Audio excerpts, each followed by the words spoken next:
Hi everyone, and welcome to our second trip in our caravan. Today we have headed down the southeast to Meningie on Lake Albert. We decided we'd take the southeastern freeway just to see what it was like going up the hill there, and had a few moments. It was a bit slow at parts, but didn't do too bad. I think we got up to chewing up 26 litres per 100 k's, and I think in total for the whole trip we sat at about 16 in the end.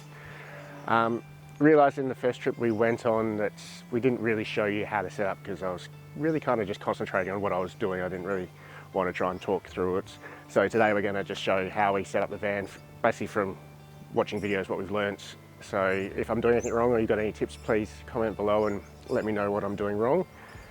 But today basically Andie is holding the camera whilst I talk and do this, so I apologise for that. It might be a bit shaky, and you also have to look at me, which isn't ideal. But first, obviously, we'll put down the Stabiliser Legs and yeah, get this thing ready.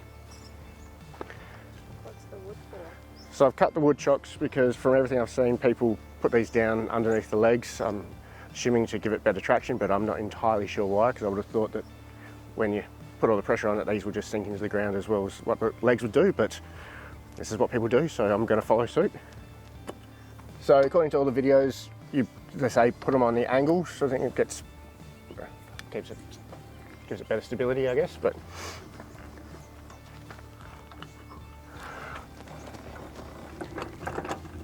this one was going straight down on because it's on a bit of an angle, the ground, so I don't think it would actually reach if I went on the 45. That's it for the legs. Let's do power. Connecting to power, which is pretty simple. Plug it into the box and put it into the back of the side of the van. Let's go into the van first before plugging it into the mate.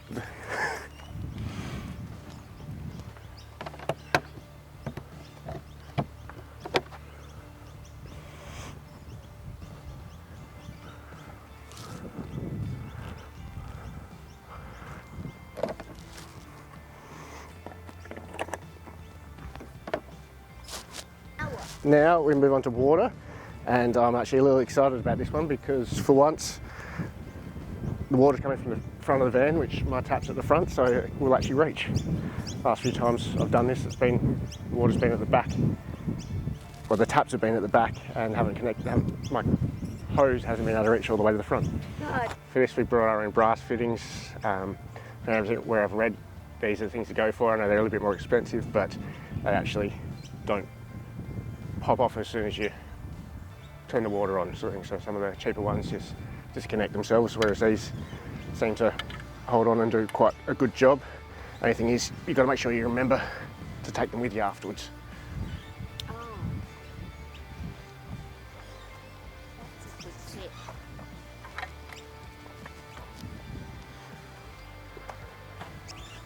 I do need to buy one more. I've still got the plastic one on this end, but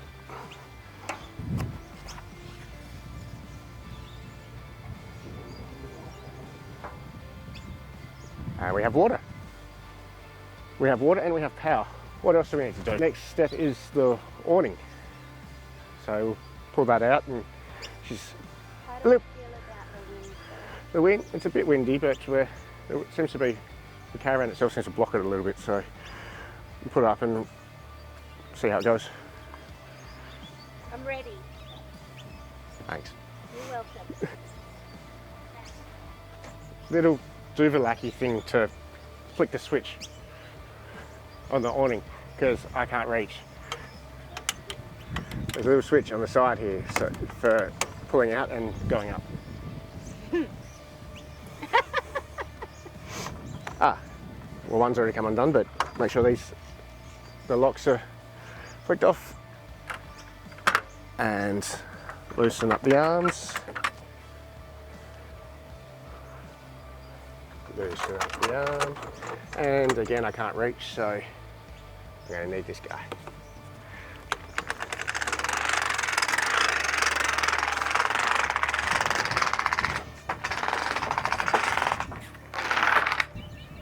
Alright,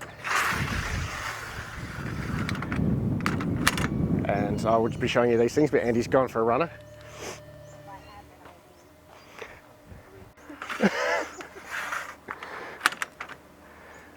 So because I'm doing this solo, because Andie's busy holding a camera, I'll just pull these out a little bit each time and slowly get to the top. I'm not going to go right to the top because she is a bit windy. I don't know if that makes any difference, but it makes me feel better. And what do you reckon? You reckon that's about...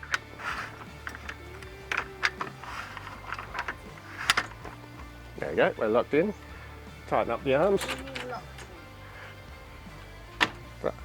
Arms are locked in. There's a little latch on them. So to loosen and to close. Got it. Now this is going to test, because I don't have a step ladder with me.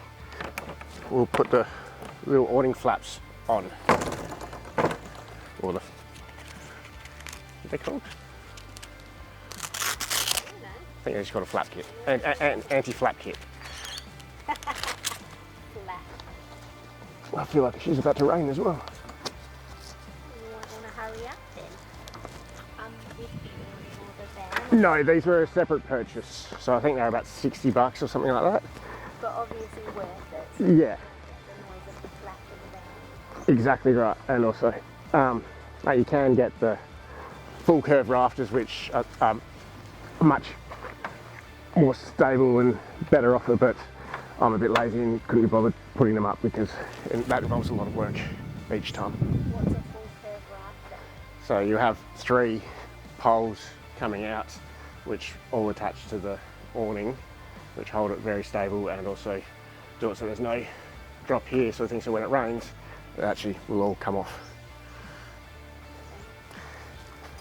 Ground dogs, very, very handy little thing. Obviously screw them into the ground, attach it to the awning, holds it stable, big thread on them, shouldn't move too much in the dirt. Not good for sands, I don't believe, because they're not quite big enough, but for ground like we've got, they should be fine, hopefully. And the very handy thing is, it's the exact same size head to what is on the stabilising legs, so you can use the same tool to put them in the ground. Straight through, yep, just put them through the loop, and then once you touch them to the ground, put them in through here, tighten it up, and I believe that's all you need to do. And for some reason, it's a left thread, which is a bit strange. And what am I doing here? I'm getting tangled.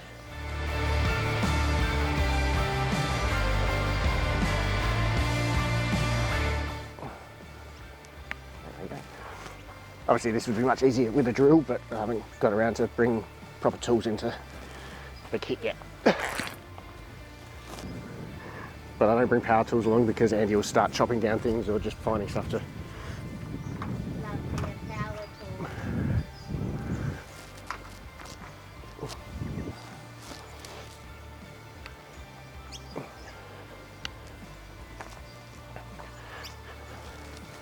There you go, that's easier. Put your foot on it when you screw it in.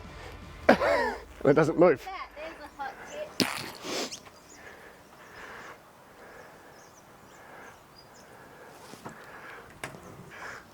Well, I think that's it. Afterwards we'll show you how we set up this dog cage that we've got. Okay, so here we have all the pieces for our dog fence, which, Andie, where did we get this from? We got it from Jumbo Pets online. Yeah, I think we looked around and found lots were around $500 to $1,000, but these, I think they cost us about $250 maybe, and we got 2 of them just to stretch it out so that dogs had a bit more space, but they go together quite easily. You just get each bit, put them next to each other, and basically, I say easy, and I bet you I'm not going to be able to do it on the first go.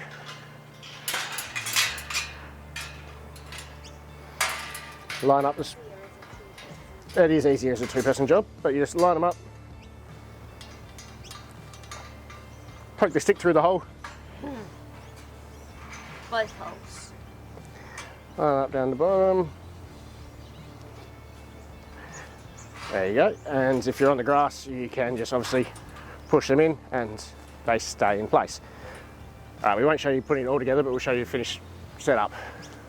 So here we have it. We show that we come it around the back so they can't get under the van. buying the extra fence so we connect the two just means we can actually go out from under the awning out onto the grass area so they can actually lie down on the grass, which the dogs seem to enjoy. Plus Andie throws the dog beds in. Let's see how we go getting the dogs in here. Bruce! Bruce! Come! Bruce! Bruce! Yeah. Come back. She jumped out of the car. There we go. Now dogs are in. Andie closes the gate and these guys now have their new little home for a few days.